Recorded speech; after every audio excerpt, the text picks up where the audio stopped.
আমরা দেশের মানুষের সামনে 1 মাস 2 মাস বা 3 মাস আগেও নয়, আমরা আজ থেকে 2.5 বছর আগে প্রায় বাংলাদেশের মানুষের সামনে আমরা উপস্থাপন করেছি আমাদের 31 দফা দাবি। কি সেই 31 দফা? এর মধ্যে আপনারা কম বেশি প্রত্যেকেই ওয়াকেফাল আছেন, অবহিত আছেন এই 31 দফা নেই। এই 31 দফাটা কি? 31 দফাটা হচ্ছে বিগত 15 বছর এই স্বৈরাচার, পালিয়ে যাওয়া স্বৈরাচার, যে খুনি স্বৈরাচার দেশকে ধ্বংস করেছে, কিভাবে দেশকে আমরা আবার সামনের দিকে এগিয়ে নিয়ে যাব তার একটি পরিকল্পনা দেশের মানুষের সামনে আমরা উপস্থাপন করেছি। প্রিয় সহকর্মীবৃন্দ, আজকের আজকের এই সম্মেলনের মাধ্যমে আমরা যেরকম দলকে আবার পুনর্গঠিত করার নতুন উদ্যোগ নিয়েছি, ঠিক একইভাবে দেশকেও আমাদেরকে পুনর্গঠন করতে হবে। এই রাষ্ট্র কাঠামোকে আমাদের মেরামত করতে হবে। কারণ বাংলাদেশের মানুষ অতীতে দেখেছে, কম বেশি যতটুকুই সম্ভব হয়েছে, বাংলাদেশ জাতীয়তাবাদী দল, এই আপনাদের প্রিয় দল, এই দলই দেশের মানুষের জন্য, দেশের জন্য কাজ করেছে। হতে পারে হতে পারে আমরা যতটুকু করতে চেয়েছিলাম, বিভিন্ন কারণে আমরা হয়তো ততটুকু করতে পারিনি, কিন্তু তারপরেও করার মধ্যে যতটুকুই করেছে, করেছে একমাত্র আপনাদের এই প্রিয় দল, বাংলাদেশ জাতীয়তাবাদী দল। প্রিয় সহকর্মীবৃন্দ, আজকে সময় এসেছে দেশকে সামনে এগিয়ে নিয়ে যাবার। আজকে সময় এসেছে দেশকে আবার পুনর্গঠন করার জন্য ঝাঁপিয়ে পড়তে হবে আমাদেরকে। দেশের শিক্ষা ব্যবস্থাকে গড়ে তুলতে হবে আবার, যাতে করে আগামী দিনের প্রজন্ম শক্ত ভিত্তির উপরে দাঁড়াতে পারে। দেশের অর্থনীতিকে আবার গড়ে তুলতে হবে। দেশের কৃষককে আবার কৃষির পাশে আমাদেরকে দাঁড়াতে হবে, কৃষকের পাশে আমাদের দাঁড়াতে হবে, যাতে আমরা কৃষিকে শক্তিশালী ভিত্তির উপরে, মজবুত ভিত্তির উপরে গড়ে তুলতে পারি। দেশের শিল্প ব্যবস্থাকে গড়ে তুলতে হবে।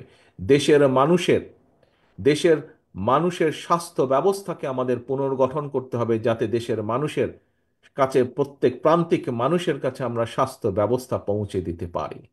প্রিয় সহকর্মীবৃন্দ, বিগত 15 বছর বাংলাদেশ জাতীয়তাবাদী দলের প্রত্যেকটি নেতা কর্মী, মূল দল সহ অঙ্গ সহযোগী সংগঠনের প্রত্যেকটি নেতাকর্মী, সারা বাংলাদেশে ছড়িয়ে ছিটিয়ে থাকা প্রতিটি নেতাকর্মী, সারা বাংলাদেশে ছড়িয়ে ছিটিয়ে থাকা বাংলাদেশের গণতান্ত্রিকামী অন্যান্য সকল রাজনৈতিক দলের প্রতিটি নেতাকর্মী, আমরা নিয়োজিত ছিলাম এই স্বৈরাচারের বিরুদ্ধে আন্দোলনের।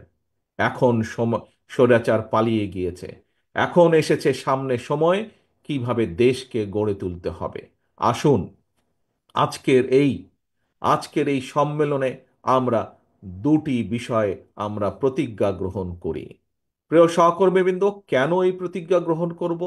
কারণ এ কারণেই প্রতিজ্ঞা গ্রহণ করব, এখানে উপস্থিত যে 707 জন আজকে কাউন্সিলর আছেন, প্রতিটি কাউন্সিলর আপনারা হচ্ছেন শহীদ রাষ্ট্রপতি জিয়াউর রহমানের সৈনিক।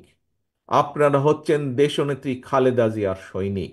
আপনারা সেই দুজন মানুষের সৈনিক, যেই দুজন মানুষের কাছে সর্বোচ্চ অগ্রাধিকার হচ্ছে বাংলাদেশ, বাংলাদেশ এবং বাংলাদেশের মানুষ।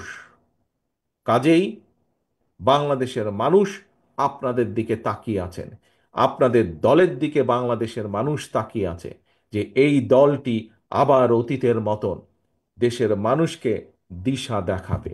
এই দলটি আবার অতীতের মতন বাংলাদেশকে বিশ্বের বুকে সামনের দিকে এগিয়ে নিয়ে যাবে। কাজে আসুন, আজকের এই সম্মেলনে আমরা যেমন দলকে পুনর্গঠনের উদ্যোগ নিয়েছি, দলকে নতুনভাবে সামনের দিকে এগিয়ে নেওয়া যাওয়ার উদ্যোগ নিয়েছি, একইভাবে আসুন আমরা দ্বিতীয় আরেকটি প্রতিজ্ঞা গ্রহণ করব আজকে।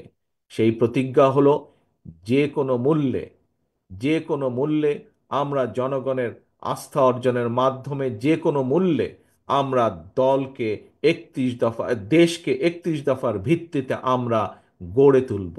এটিই হবে আজকে আমাদের এই কাউন্সিলের, এই সম্মেলনের মূল প্রতিজ্ঞা, যে সামনের দিনে সামনের দিনে আমরা বাংলাদেশের মানুষের আস্থা অর্জনের মাধ্যমে 31 দফার আলোকে আমরা দেশকে গড়ে তুলব।